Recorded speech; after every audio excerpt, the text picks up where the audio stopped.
cuanto al futuro de las bases de datos, pues hay varios conceptos que podemos nosotros incluir como parte de lo que se está trabajando, de lo que se está desarrollando. Inicialmente partamos de un concepto que es el OLTP, que es Online Transaction Processing. El OLTP básicamente es un sistema de transacciones en línea, tal como lo conocemos hoy en día en los bancos, en los supermercados, etcétera. Entonces son sistemas donde una persona opera la terminal e interactúa con el sistema, con la base de datos. Entonces eso se conoce como procesamiento de transacciones en línea o LTP. También aparecen los data warehouse. Esto ya es un concepto un poco más, pues, digámoslo así, reciente relativamente, pero data de los principios de los años 2000 más o menos. Y es una base de datos corporativa donde yo tengo información que he recopilado, que he recogido de diferentes fuentes.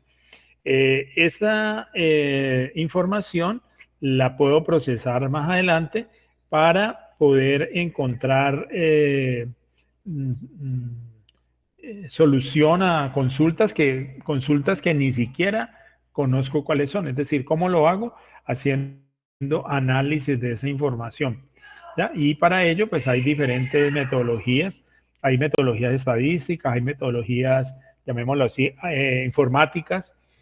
¿Ya? Y entonces esas herramientas me permiten encontrar asociaciones entre datos y esas asociaciones entre datos entonces son las que me permiten a mí llegar a alguna conclusión sobre la información que estoy manejando. En la actualidad es muy utilizada en muchos conceptos, por ejemplo, en supermercados, en cadenas de supermercados, para determinar cuál es, por ejemplo, o qué debo hacer con respecto a la ubicación de ciertos productos, porque con las asociaciones que se dan entre datos yo puedo detectar que algunos productos se compran con alguna asiduidad por parte de los clientes. Entonces yo facilito esa compra colocando los artículos lo más juntos posibles. También se utiliza, por ejemplo, en imágenes médicas de diagnóstico, por ejemplo, para cáncer, o también en imágenes para ver dónde hay zonas petroleras o donde hay cultivos de algún tipo. ¿Ya? Entonces, eso es bastante utilizado en esos campos.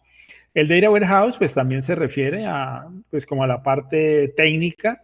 Entonces, tengo arquitecturas, algoritmos, herramientas para llevar esos datos que están en alguna fuente a un solo sitio, que se llama repositorio, repositorio donde yo puedo hacer algunas correcciones o algunas conversiones para facilitar las consultas y para hacer el análisis. El Data Warehouse es una base de datos que solamente permite leer, o sea, yo no puedo allí borrar, no puedo ahí modificar nada, y se toma o sea, puedo decir que es como una instantánea, una fotografía que tomo en un momento determinado en el negocio. Entonces, en el sistema donde yo estoy, sobre el cual estoy trabajando el Data Warehouse. ¿Ya? Entonces, el tiempo es una variable importante aquí en el Data Warehouse, pero lo interesante es que esa fotografía básicamente es tomar como lo que hay en un momento determinado en las bases de datos OLTP y subirlas a ese repositorio. Entonces voy a tener información sobre sobre los mismos elementos, por ejemplo en el caso de supermercados, ¿ya? Sobre los mismos elementos, pero en instantes distintos, en instantes diferentes. ¿Ya? Los data warehouse deben almacenarse de forma segura, fiable, que sean fáciles de recuperar y fáciles de administrar. Un data warehouse también necesita un almacenamiento, llamémoslo así, especial, no tanto porque sea algo sofisticado, sino porque necesitamos guardar esa información y recuperarla, y generalmente esa información ocupa mucho espacio. Entonces estamos hablando, por ejemplo, de discos o de sitios de almacenamiento donde yo pueda guardar fácilmente 500 teras o más. ¿Ya? Entonces, eso es importante para los data warehouse, el sistema de almacenamiento. Entonces, el data warehouse es un repositorio unificado.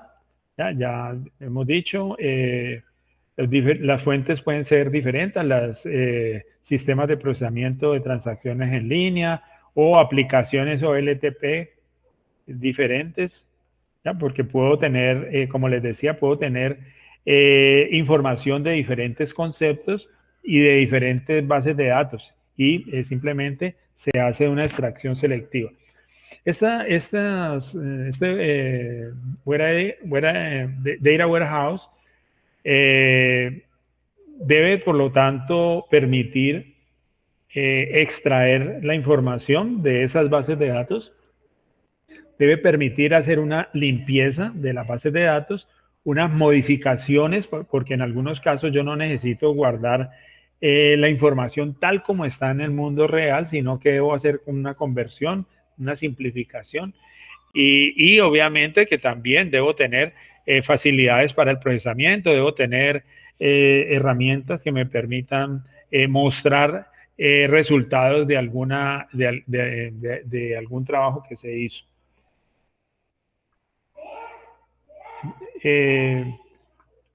Usa tecnologías relacionales, o sea, una base de datos relacional cualquiera, pues sirve para este propósito de construir un data warehouse.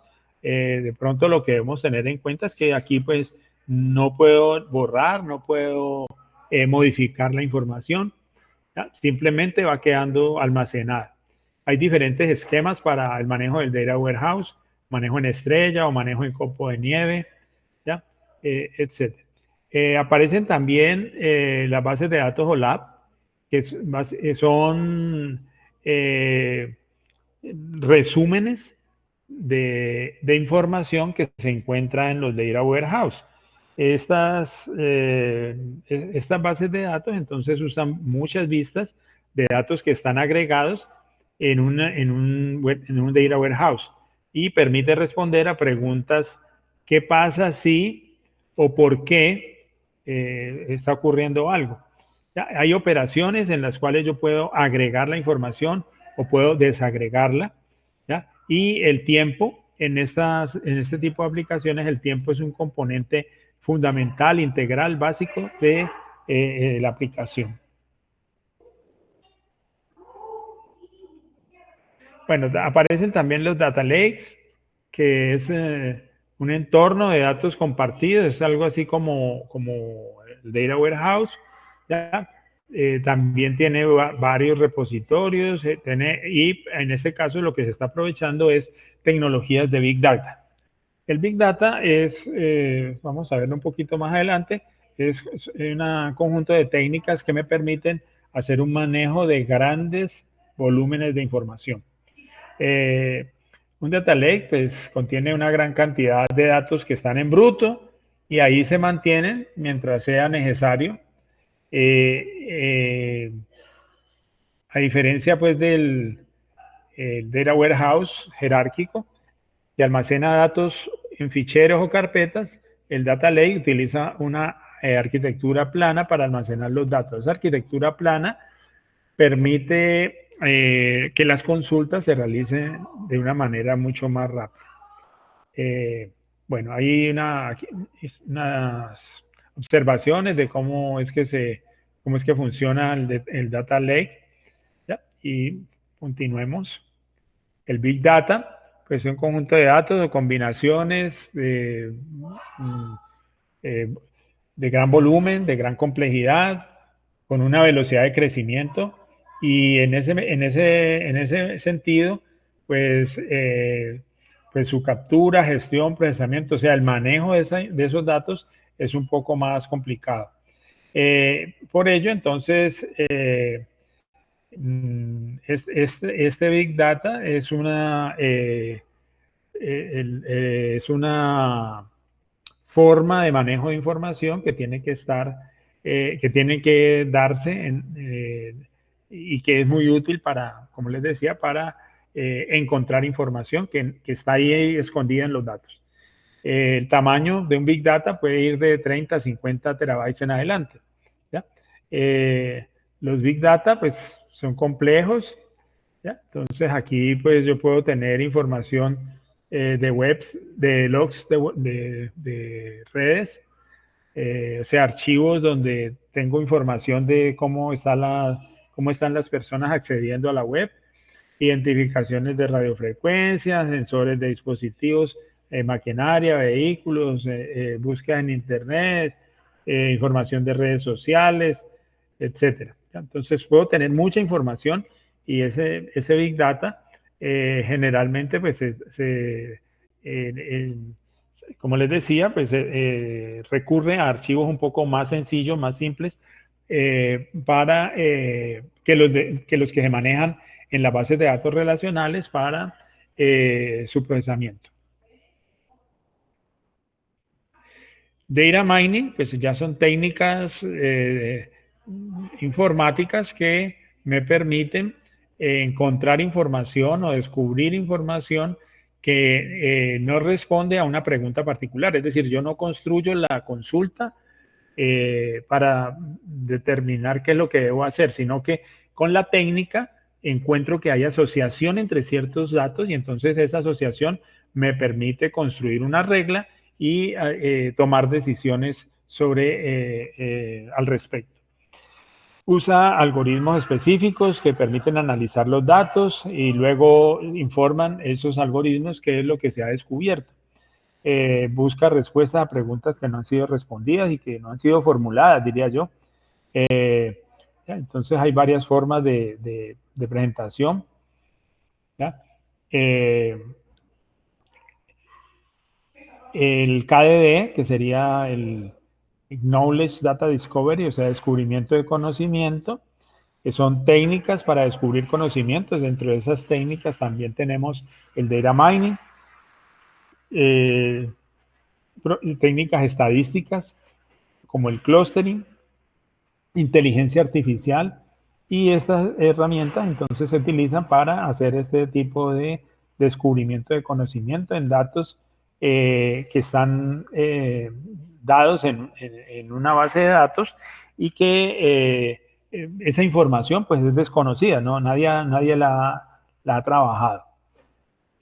También aparecen las bases de datos no SQL.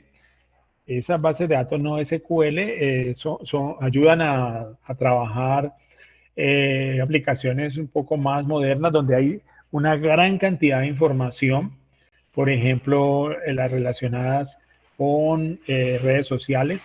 ¿Ya? Entonces, una búsqueda en redes sociales de algún concepto que yo necesite, pues sería muy complicado o muy lento hacerlo con un manejador de bases de datos de tipo relacional. ¿Ya? Entonces, las bases de datos no SQL, dado que no tengo que trabajar tantos índices y no tengo que hacer tantas operaciones, pues simplemente hace la búsqueda y es una manera muy rápida para responder a necesidades de información. El término no SQL, pues, digámoslo así, no es que solamente trabaje con bases de datos, que excluye solamente las bases de datos no SQL, perdón, ¿sí? que las excluya. Sino que también permite el manejo de información en bases de datos que no solamente son SQL. El no SQL corresponde a las siglas de Not Only SQL, o sea, NO es Not, la N, y el O es Only, no SQL. ¿Ya? Entonces, estas son una alternativa a los sistemas de bases de datos relacionales que me permiten trabajar especialmente con los Big Data, con los Lake Data. Estas bases de datos pues nacieron para trabajar a casos específicos donde hay unos grandes volúmenes de información. No sustituyen las bases de datos relacionales porque son campos de aplicación muy diversos. ¿Ya? Eh, Hay diferentes tipos de bases de datos no SQL y hay también 4 grandes tipos de bases de datos no SQL. Ahí están las 4 de documentos, almacenamiento clave-valor, de grafos y por columna. ¿Ya? Entonces, es como la forma de trabajar eso. Ventajas, pues se ejecutan en máquina con pocos recursos. Tiene escalabilidad horizontal, o sea, podemos seguir añadiendo nodos y la velocidad va a seguir siendo parecida. Puede manejar gran cantidad de datos eh, y para ello podemos recurrir a estructuras de tipo distribuido o tablas hash. De las tablas hash lo que permiten es construir índices y es una manera muy rápida de encontrar información en un archivo. No genera cuellos de botella. Eh, ¿En qué se diferencia una base de datos no SQL de una SQL? Pues no usan el lenguaje SQL, primero que todo. Entonces el no SQL pues también tiene como la aplicación en el no uso de ese lenguaje. No usan estructuras fijas como tablas de almacenamiento de datos. Es decir, yo no tengo que, o sea, yo no hago la declaración de tablas como lo hago cuando construyo una tabla de una base de datos relacional. No se pueden hacer operaciones de tipo join. Vamos a ver que la operación de tipo join es la forma de enlazar una tabla con otra. ¿Ya? Y tienen una arquitectura distribuida. Bueno, vamos a hacer un siguiente quiz. Vamos otra vez a Socrative y entonces vamos a revisar a ver estos conceptos.